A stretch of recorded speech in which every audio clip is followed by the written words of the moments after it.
It's now 1 year since the government kicked off the Mau forest restoration activities, evicting encroachers and planting trees. Today, more than 1.4 million trees have been planted in different blocks, as those who were evicted maintain that the evictions were illegal since they hold genuine heavy with sounds of machinery, livestock and children.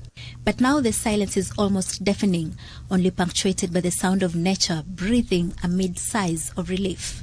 The forest that has known human companionship for years now sits in solitude and thriving. We're on the edge of the Old Posimoru forest, which is part of the Mau complex, and this is one of the homes that were left when the evictions were done. And all that is left of the home is just this one wall and the pillar to indicate that previously people lived here. And it's now been about a year since the evictions were done, and even though replanting of trees has happened in other parts of the forest, in this specific area no replanting was done, but you can see the trees have already taken over. Until a year ago, at least 40,000 people lived in this forest, but by November 1st, they had all been evicted as the government kicked off a plan to revive the dying water tower. There is no Masai Mara without Masai Mau. There is no Serengeti ecosystem without Masai Mau.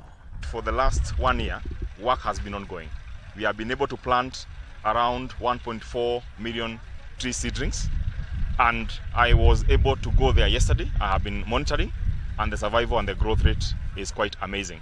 This village is now a ghost town, abandoned homes now rotting away, the quickly regenerating forest tearing them apart. Some have evidence of a family that left in a hurry as the lapse of the 3 months eviction notice drew near. Many of the evictees didn't go far and set up camp just beyond the forest and still insist that the eviction was unfair.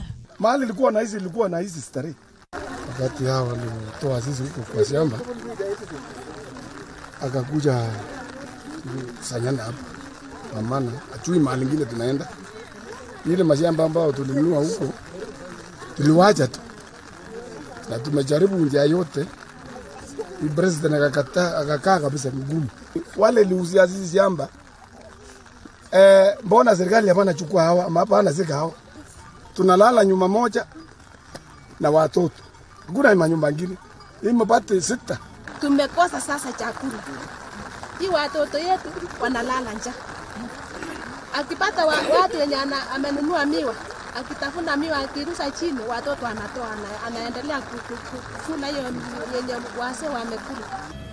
This November marks exactly 1 year since the Mau restoration kicked off, and to celebrate, the Kenya Forest Service planted more trees, keenly watching to ensure that each tree was planted correctly. So far, at least 1,400 hectares of forest land has been reclaimed, and the KFS is optimistic that soon the Mau treetops will punch majestically towards the sky once more in all their crowning green glory.